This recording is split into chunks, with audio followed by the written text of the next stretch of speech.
Welcome to Lead Today with me, Kalina. Let's talk leadership.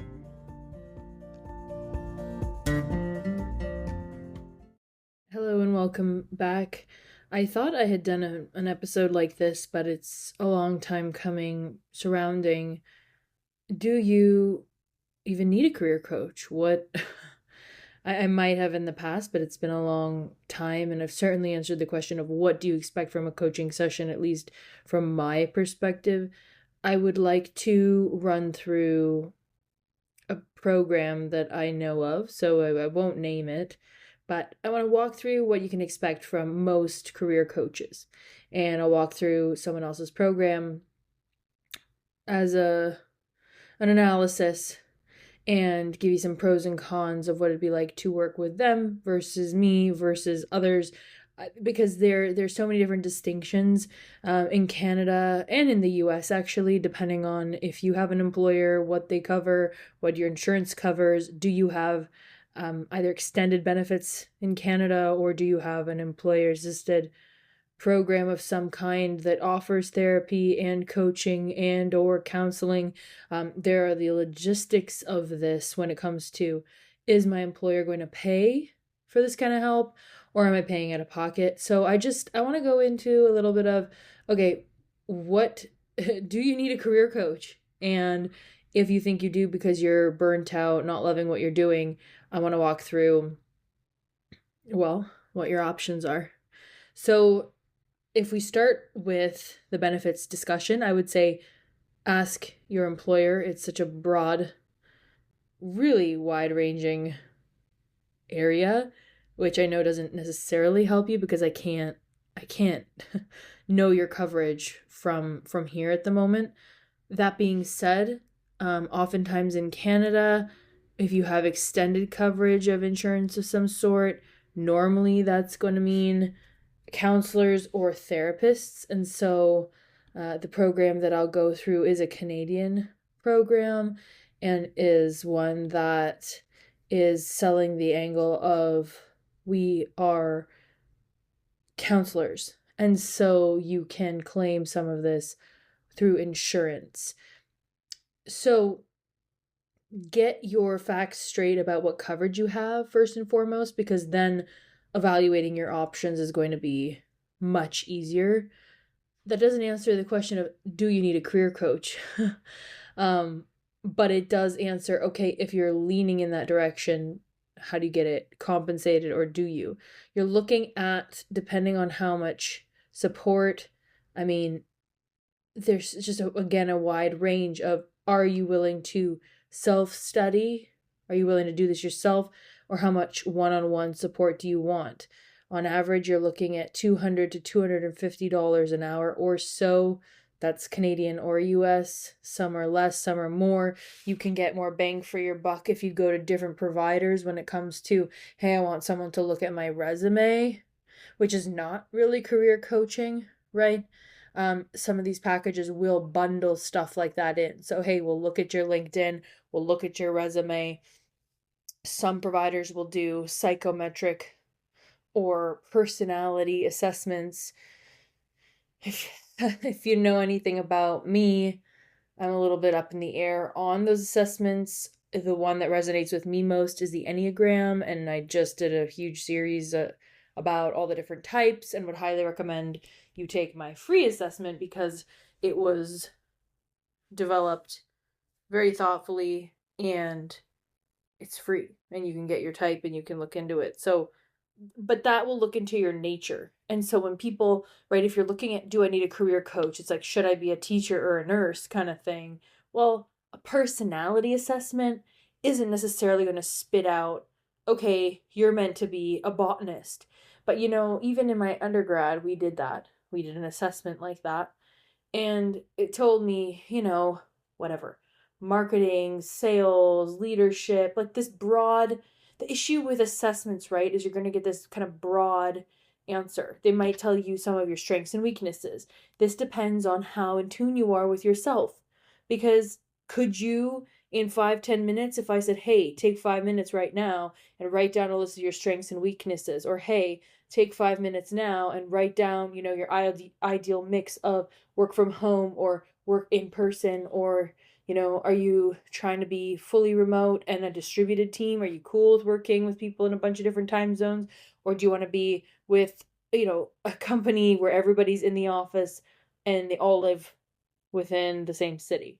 So, stuff like that. I think if you're outsourcing it to an assessment, my honest opinion is you're going to get that assessment back. You might go through the results with a coach. That might be helpful for you. And I don't want to discount that.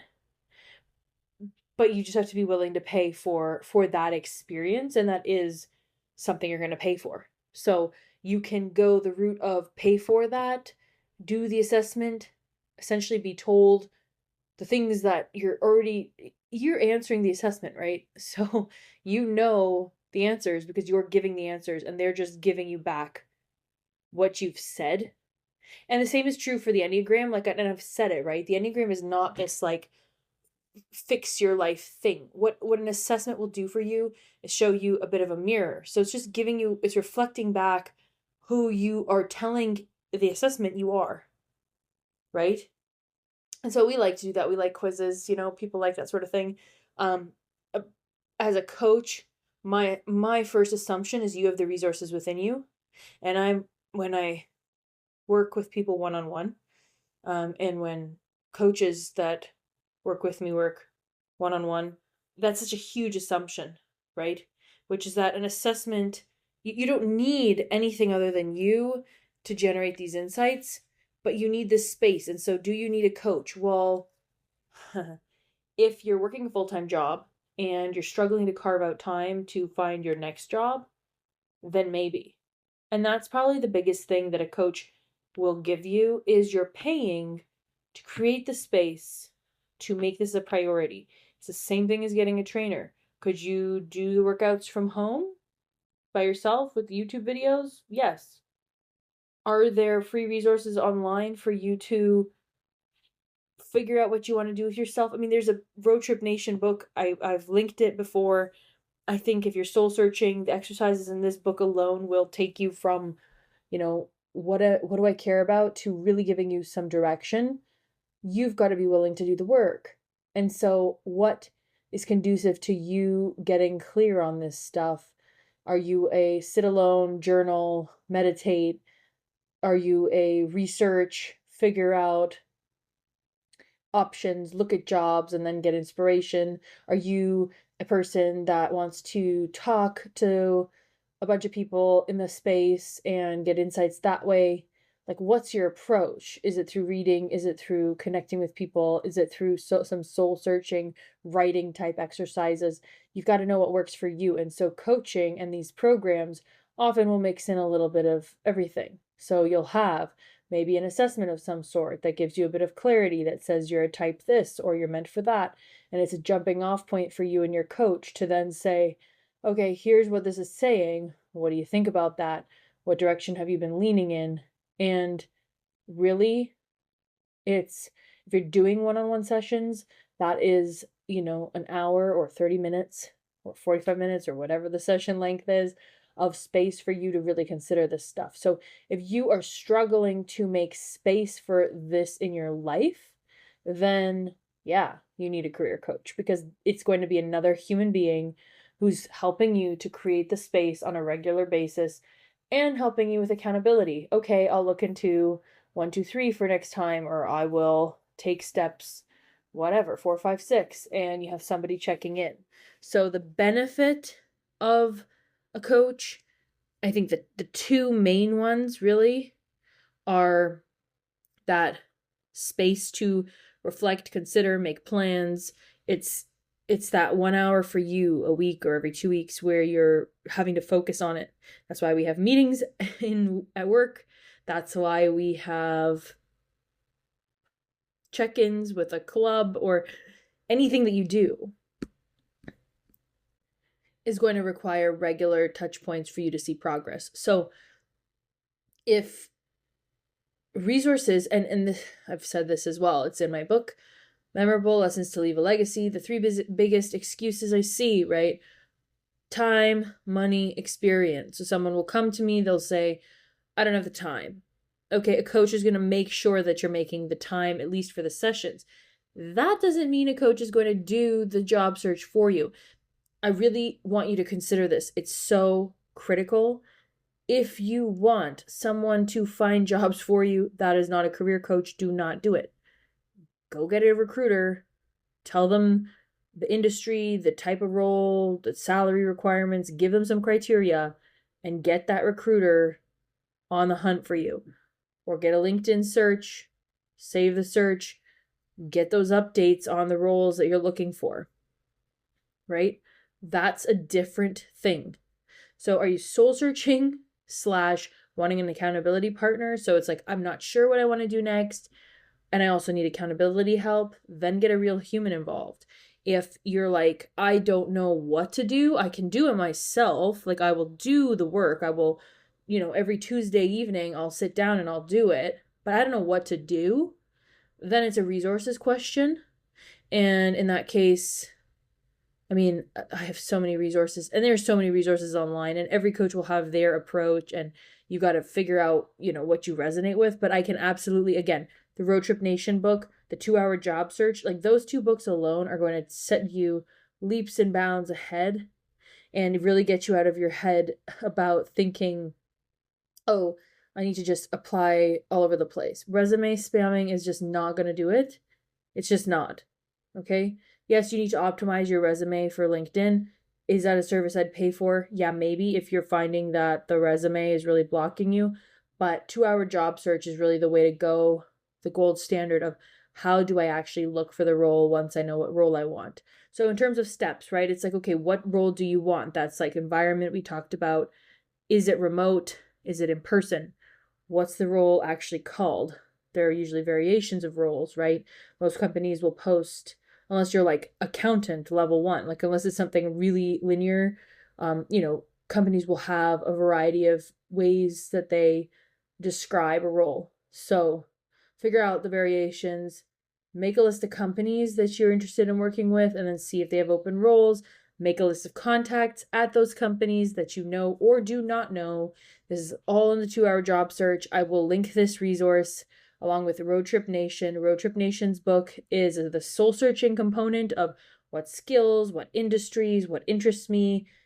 How do I kind of mash that up? It gives you even examples of people doing stuff with varied interests that are like yours, You can look at different intersections of interests and see people's profiles. So if it's the soul searching component, that will get you clear on, okay, what is it that I'm thinking? And then give you some examples. And then 2-Hour Job Search is like, okay, what companies interest you? You like their mission. They're doing interesting stuff. You'd actually be proud of saying you work there, because of what they do. And you'd be able to do what you want to be doing day to day there. And then specific roles and contacts.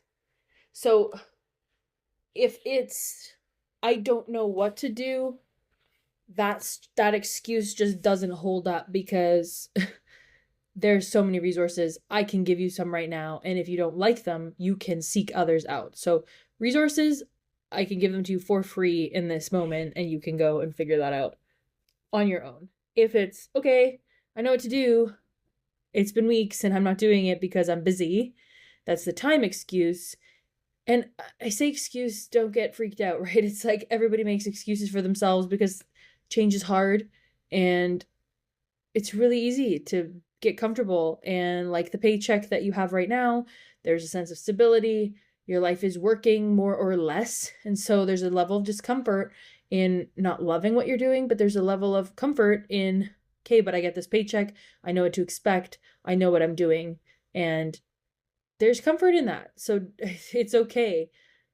It's just identify what excuse you're making so that you can identify the best path forward for yourself.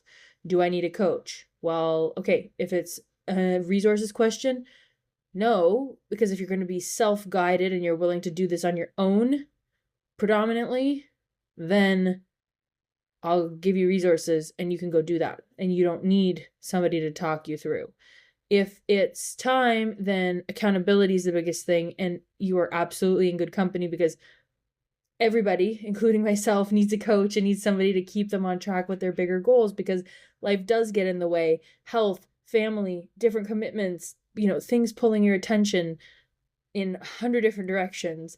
That is life. And so if you have this goal of, I want to switch my job in, 6 months, then yeah, maybe you do need a coach because you want someone checking in with you. Now, the biggest problem I see with a lot of these programs is you're going to spend, I don't know, $2,500 more or less for a 6-week, more or less, or 6 coaching sessions. And, maybe that behavioral profile or the psychometric, the personality assessment, you might get some kind of roadmap, and they might give you resources and templates, but really you're paying for the person's one-on-one time. And in my opinion, I would take, if accountability is your thing. So do I need a coach? Yes, because accountability. If that's the decision tree we're talking through, then you need more than 6 one-on-one sessions, because you are going to take more than 6 weeks to get this done. And especially if, so this example program that we're just, example, I was going to say theoretical, but it's not. It's a real program that I'm talking you through that people pay for. The qualms I have with it are, you get 6 sessions. You can ask questions via email. You get this career history analysis. You get a workplace preferences, personality assessment, which that's 1 week. 1 week is this personality assessment. It feels like you're making progress, but as I said, are you really? You know this stuff. You know what you like and you don't like. Do you need a week of you getting a report and then reading it and saying, I do like this and I don't like that? It's going to feel rewarding, but you haven't really gotten anywhere unless the coach is able to take that, really give you some new insights from your discussion, that you've got to partner with them, right? And get some new insights, and then come up with actual jobs that fit the mold. That's the biggest thing. It's like, you can have, first is set up your ideal vision of the job you want, and then figure out what jobs fit it. That's really it. I mean, I'm not trying to oversimplify my job. There's nuance to that, right? And there are different jobs and different career paths that can check boxes. And so it's not, oh, there's this one perfect career for you. I don't believe that. I do believe that, and if you read my book, I believe it will help you to figure out more on a project basis, more on an impact basis of, okay, I've dedicated 2,000 hours to, teaching. And I've really built up that skill set, but I'm sort of good with teaching. And now I really want to be in service in a way of, I don't know, maybe it's counseling or mentoring, or like, it's different from teaching. Maybe you like communicating, but teaching in particular is not the skill set you want to build up. So we look at it from a perspective of, what skills do you want to build? What projects are you interested in impacting? And then you're combining those skills with the project so that you're building skills. And by building those skills, you are delivering value for those projects that you're working on.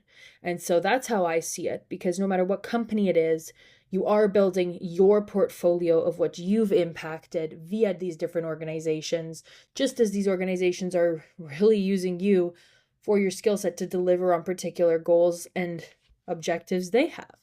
So, okay, gone down a little bit of the rabbit hole, but it bothers me that people pay for these assessments and they really do nothing with them. It really bugs me because it's expensive. These assessments are expensive and oftentimes lead to minimal new insights that actually lead to different actions. Now, I'm being a skeptic. I mean, I've been in this space for a while, so it's not a new thing for me. If you've never done a personality assessment or never done, any kind of career mapping, then sure, maybe there's some utility if you've never looked at this before. So I don't want to, and I'm not trying to discredit the entire process that people go through. There's utility there. But if you've done some of this work, if you've done some therapy, if you feel you're self-aware to some degree that, hey, yeah, I know what I like and I don't like, then do you need another assessment? And is it worth 2 to 3 to 4 to 5 weeks of a program of this coaching, career, life searching thing? But it does come down to how willing are you to put in the effort, because if you want to spend 6 sessions talking about what you like and don't like, that's your prerogative, but remember, you're paying for it. Now, I do see a difference in people where at the beginning of this episode I mentioned insurance. When people get free sessions, as in employer sponsored, they're willing. Then they don't care. I've got people that, I'll work with them for 6 months every single week and they're not paying for it, right? So really critical for you to look at your benefits and say, okay, is this something that I want to give a longer term? But if you're paying for this yourself, I'm trying to get you from point A to point B in the most efficient way possible. So we've got to identify, are you in a rush here? Like, are you really trying to change the job? How urgent is this? So do you need a coach? You need a coach if you say yes to, I want one-on-one accountability and support. There's a soul searching component, of like, what am I meant to be doing next? They can absolutely help you sort through your thoughts on that. Do I think a $2,500 6-session program is going to give you that? I don't think it's enough time. I think a lot of these places, and don't get me wrong, it's very marketable, but I really don't think that 6 weeks is going to get you there, because, well, you're working a full-time job. And so while you can make some progress in 6 weeks, a lot of times it's a fire hose of content. There are a lot of resources and templates. You're not going to get to all of them. You really get the coach is getting a sense of you. You're getting a sense of the coach. You're going through this assessment. Then you get this blueprint. What if you don't like the blueprint? What if, again, this idea of ideal career really bugs me. It's not my philosophy. So I'm at odds with the way that these things are being presented, because I think that there can be an ideal career decision for you right now, given your experience, where you're at, what's going on in your life. There can be an ideal next step for you. There can be an ideal career vision of, again, projects and initiatives, things you want to impact. But is there like you are meant to be an accountant for 40 years? I don't subscribe to that. Can you be happy as an accountant for 40 years? Sure thing. I know people that are, and they like it to some, a varying degree. But I don't know that that's all they're meant for. Like, what if they could make the same money doing something else? Would they be happier? You'd have to ask them, but I would say yes.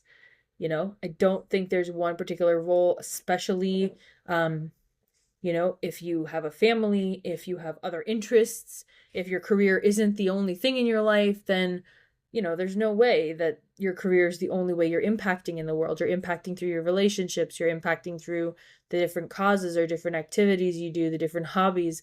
As I've said, it's about skill building for yourself, and it's about putting value into the world. And you can do that in a variety of ways. And so ideal career bugs me.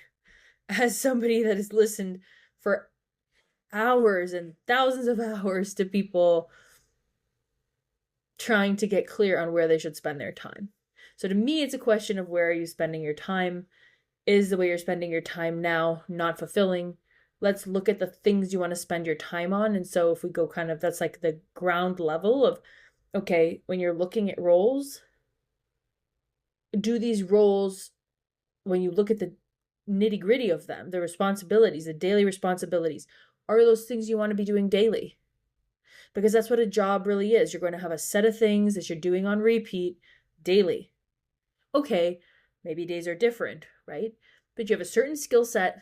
Like if you're in sales, there's a certain sales cycle, and you are prospecting, you are talking to these people, you're selling, and there's a certain, there's reporting involved in that. You're closing deals, you're handing them off, you're making sure they're onboarded well, and then you're going into the next, it's lots of new people, it's lots of conversations, it's lots of socializing, or knowing the product well, it's communicating internally to make sure that products are meeting expectations and that you have features that you can sell. You've got to look at, what does this role entail day to day, and is that what I want to be doing day to day? I think that's such an important question. That yes, have your salary requirements, have your environmental requirements of remote versus in person, have your, you know, certifications and skill set, and the company being, a company that you respect and you think does good work and in an industry that you care about, like all those things. But at the end of the day, you are going to be doing similar stuff day in, day out. Do you want to be standing up in front of the classroom teaching every day? Do you want to be in one-on-one sessions every day? And, I've learned the hard way. Like for me, one-on-one is not, that's not my, that is not what I want to be doing 8 hours a day every day. It's not. Do I like one-on-one sessions? Sure. But I like them with a particular type of client for a set amount of time to reach a set goal. And I cannot be doing that 8 hours a day. I just can't for myself. I prefer other things. And so I'm not meant to be that one-on-one coach all the time. I like the leadership aspect. I like the strategizing aspect. I have to get really honest with myself about that, because I have refined the one-on-one skill set. I'm good at it. I know what to do. I know how to have a coaching conversation. But that's not where I want to be 8 hours a day. And so you've got to get just as honest with yourself. Okay, so do you need a coach? Do you need a coaching program? If it's a resources question, no, you don't need to pay $2,500 to meet with a coach. You need to find the right resources, right? And if you're willing to be self-led.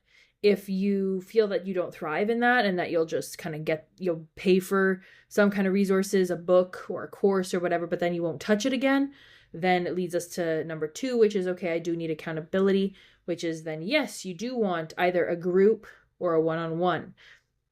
There's a decision there, right? Groups, you're going to get less personalized, but maybe you have group weekly coaching calls where you have that touch point. Is that enough for you? Do you need the personalization? If you need the personalized touch, then one-on-one is for you. Then you say, okay, is 6 sessions enough? Is 6 weeks enough? My opinion is that you need, at least 6 months. If you're working full time, you need 6 months to make a switch, an aligned switch, like a thoughtful, aligned, from what is that switch to having the conversations and applying to the roles, to negotiating the role, to getting the role. We're looking at 6 months, sometimes 8 months, max a year. Sometimes it can be 3 months. It does depend on your level of seniority. And so how, what's your network? Like if you know what you want and you know what companies and you know people there, like it can be a quicker transition, right? But I'd say on average, we're looking at 6 months for someone to go from, I don't like my current thing, I'm going to look for something else. We start working together. We meet every maybe 2 weeks. They make some progress.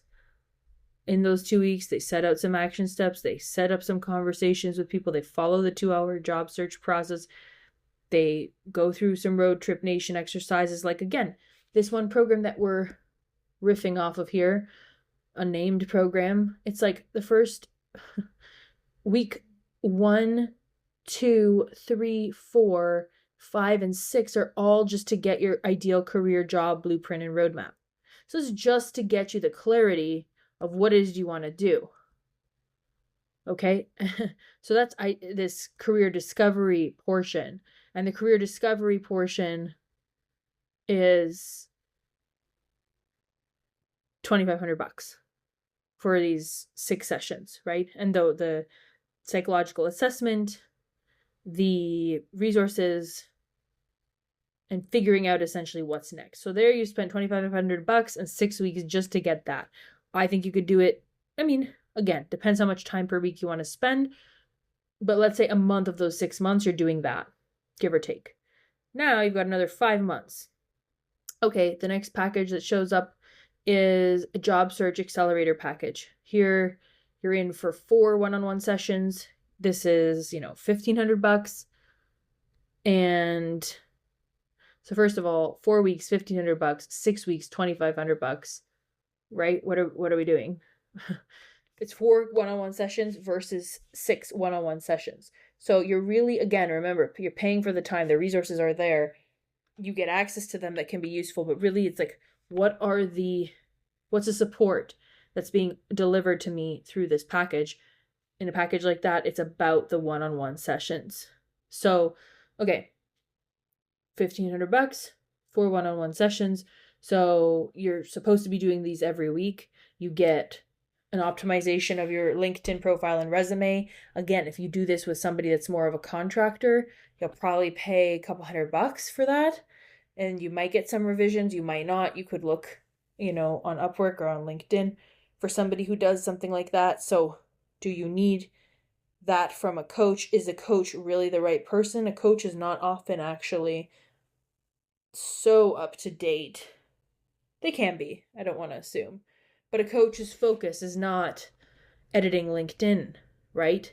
Not really. Not if they're a good coach. They might partner with somebody, and that would be great. Like if they partner with someone that does resume editing. If they do it themselves, great, but it's a different service.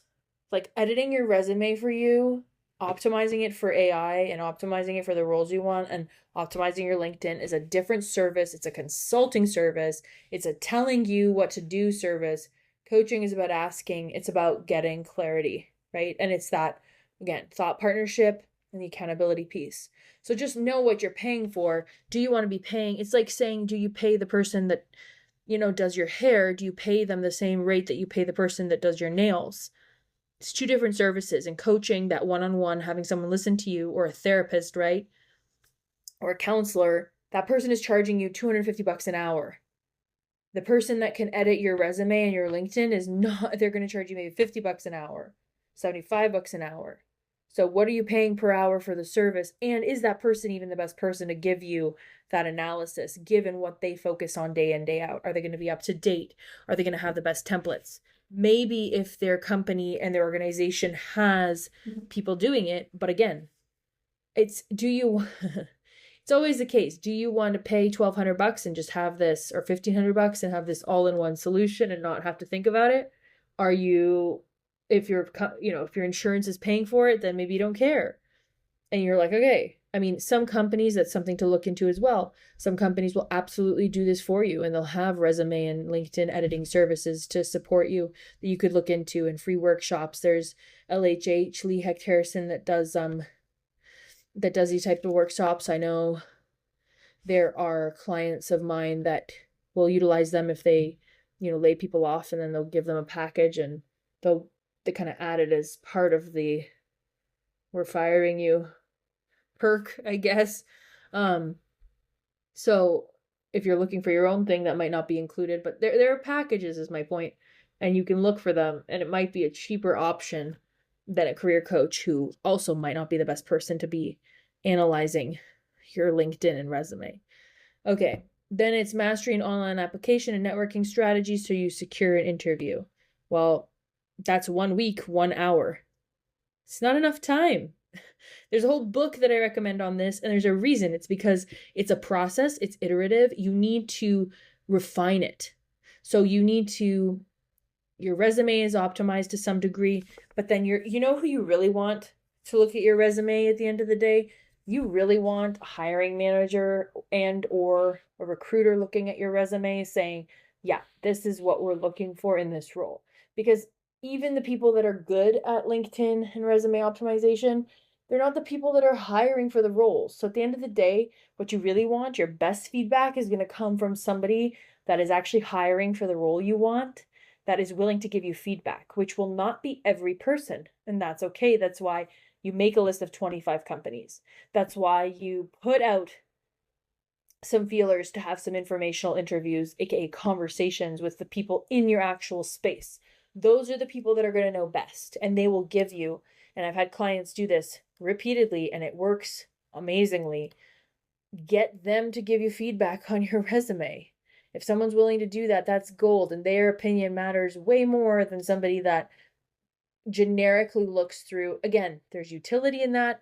Maybe you can find somebody that edits, accountants in particular, or teachers in particular, or So maybe you can find someone that does LinkedIn and resume optimization in your space. And if that's the case, awesome. You definitely want to go that route. Again, another case for why you wouldn't just want a broad career coach looking at this. I am not the best person to look at a developer's resume and say, yes, you want to become a senior engineer at Amazon. These are the bullet points, or these are the things. These are the projects I want to be seeing. Here's what I'm looking for, because I'm not the hiring manager, right? So I can look at format. I can give you best practices. I can know what works on LinkedIn. I can know what works for AI to some degree. But at the end of the day, you want the person that's hiring for the thing to give you feedback. So really important as well. I don't think 1 week on this is enough. It might be an introduction, but you're not going to master anything in 1 week. That's just not what mastery is. So that bothers me too. Week 3, 4, comprehensive interview coaching and negotiation tactics training. Yeah.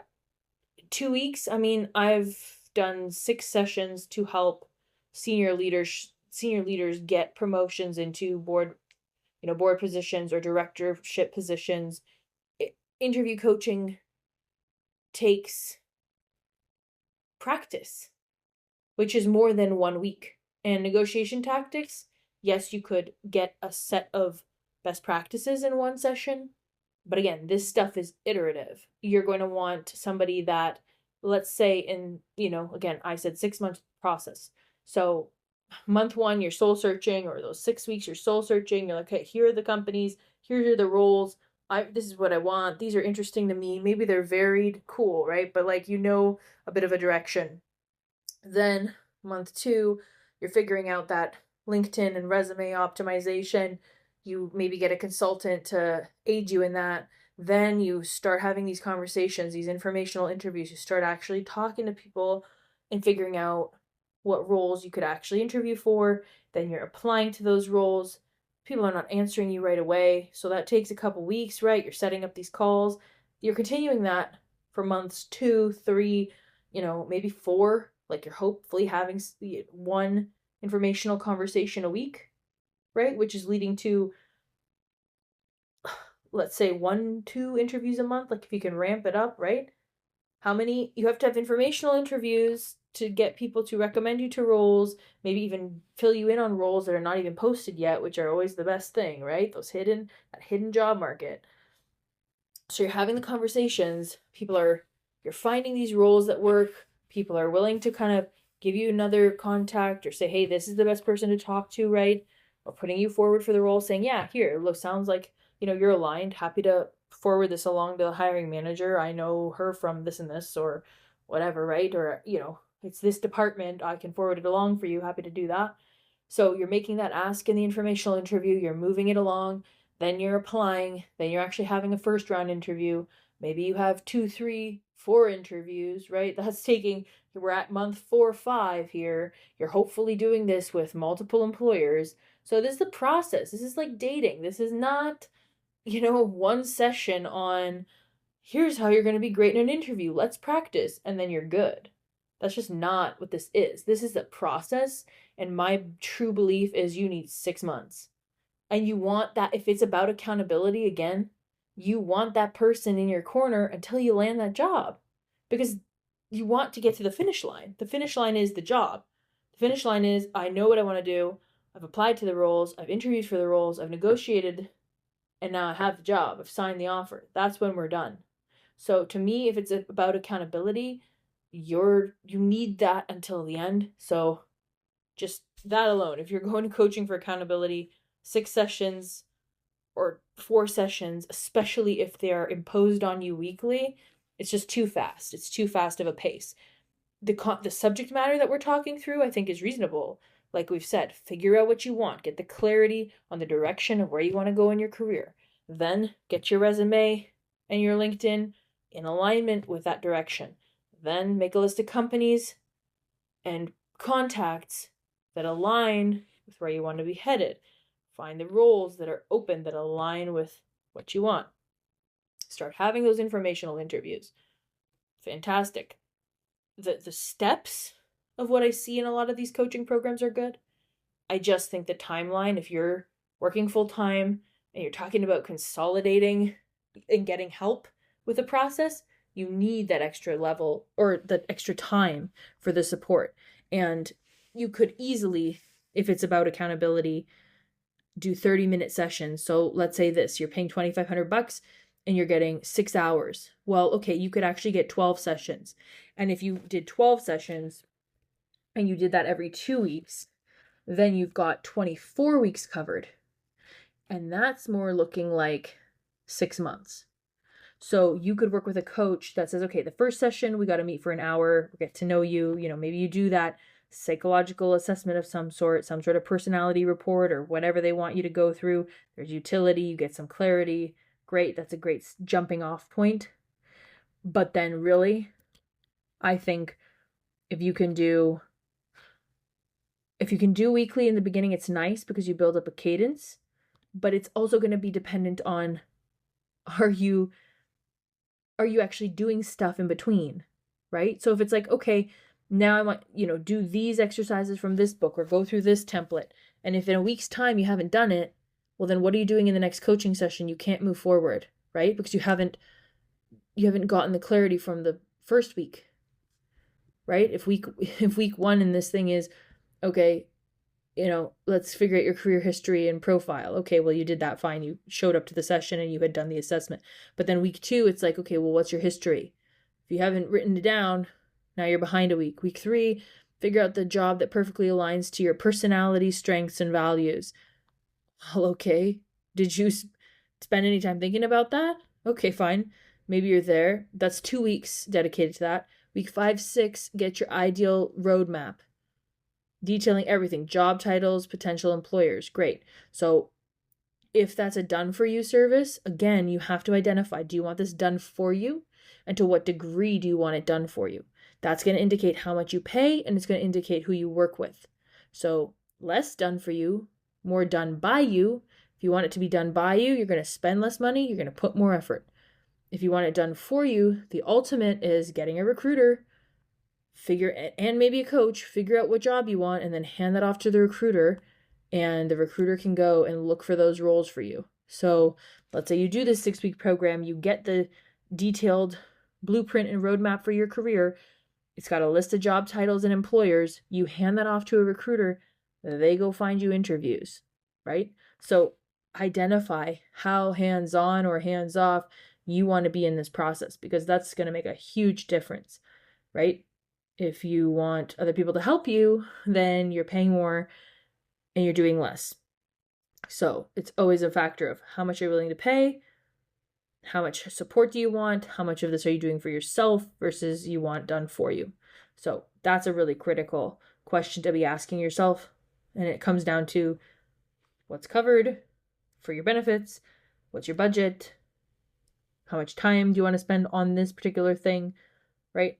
So it's, and I see this at all levels. Like, this can be junior people to executives. It's just a question of your priorities. So get those clear, because that's going to identify for you, okay, yeah, I do want to go through this thing, have a document that tells me job titles and potential employers that I just then can run with myself. If you're good with that, cool.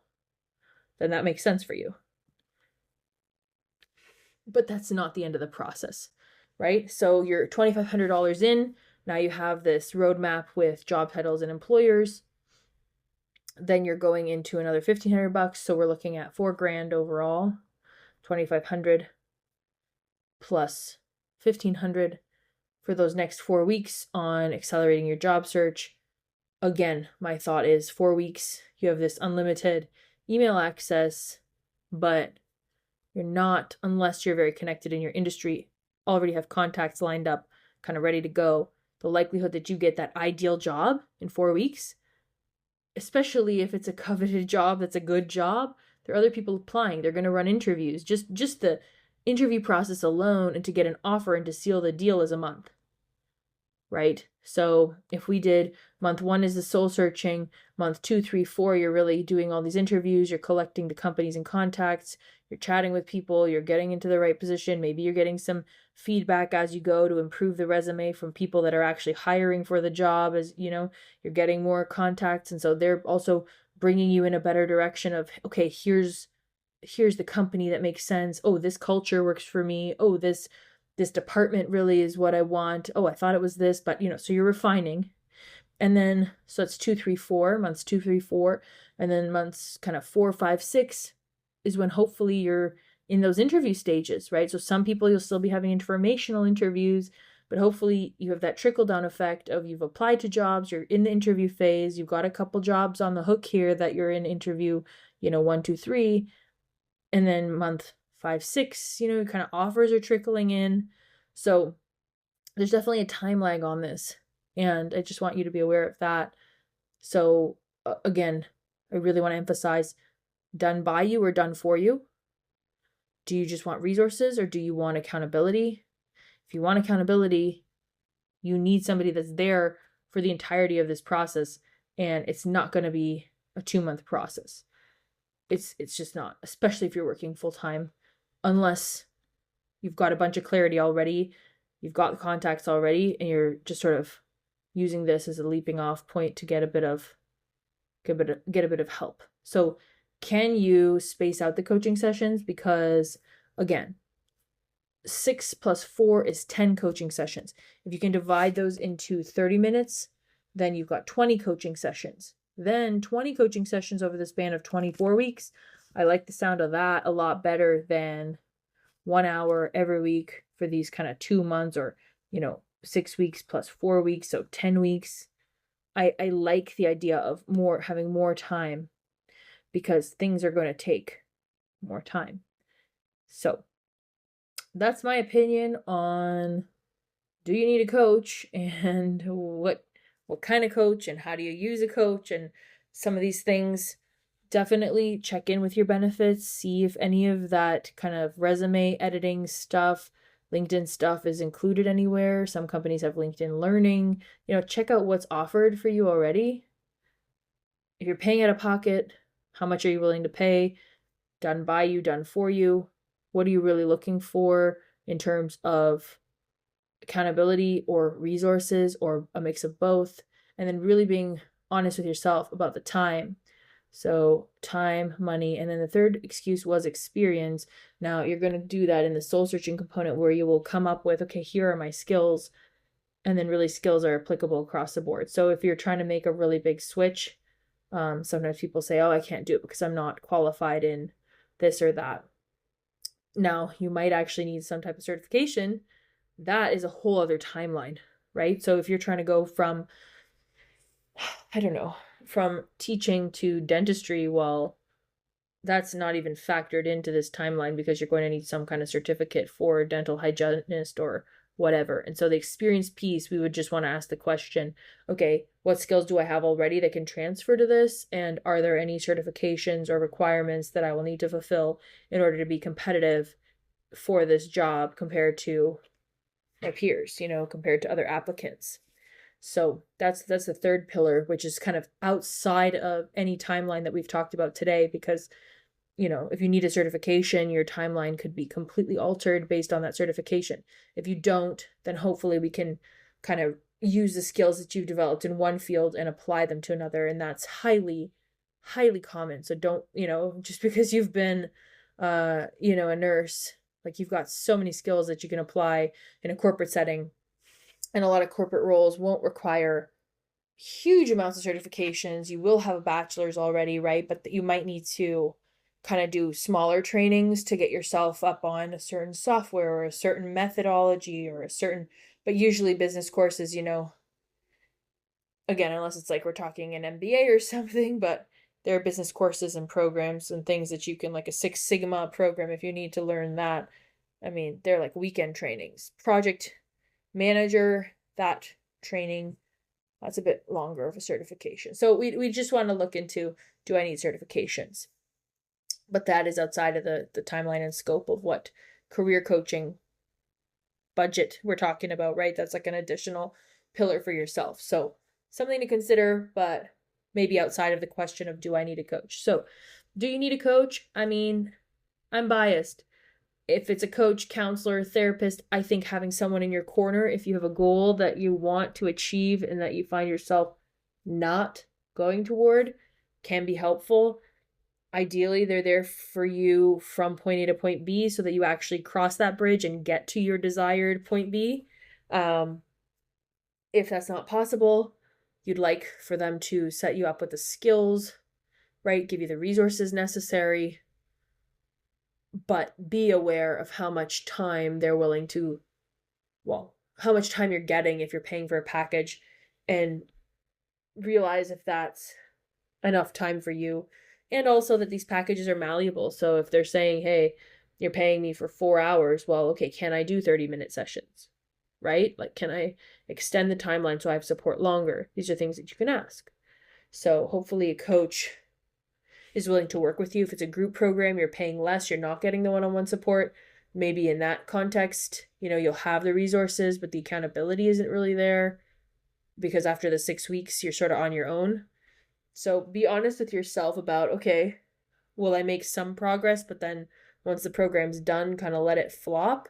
If that's the case, then you've just paid $2,500 and you haven't really, you've started, but you're not there. So set yourself up for success, knowing the level of support that you need, knowing the budget you have, knowing what has worked for you in the past to get you actually to the finish line of a goal that you've had. So I hope this has been useful. If there are more questions, please reach out. I always want to connect people with, the right resource, even if it's not a coach, right? But the right support for what it is you're looking for. Because coaching isn't always the right support. And we want to make sure that you're connected with the person or the coach or the professional, whether it's a therapist, counselor that has an approach that resonates with you, while simultaneously looking at program structure to make sure that not only is the person a good fit, but also the structure of what you're getting involved with is going to resonate with you. Again, are they hands-on or are you doing it yourself? What's the timeline? What's the budgetary? Is it done by you or for you? These are all things that we want to know when we're making a decision so that you're empowered to get what you want. Some people love cheaper courses and they'll actually go through the content and that's like good enough for them. Awesome. Some people need the community. They want more of a group setting. Cool. Other people want the one-on-one. They want to be, talk it through about my individual situation, high touch. Cool. But know that before you just dive in to make sure that this is actually solving your problem. All right. That's enough for now. I will see you again next time. Lots of other topics I want to get through. Practical and more storytelling. There's always something to dive into. So thanks for being here. I hope it was useful, and take good care until I see you next time.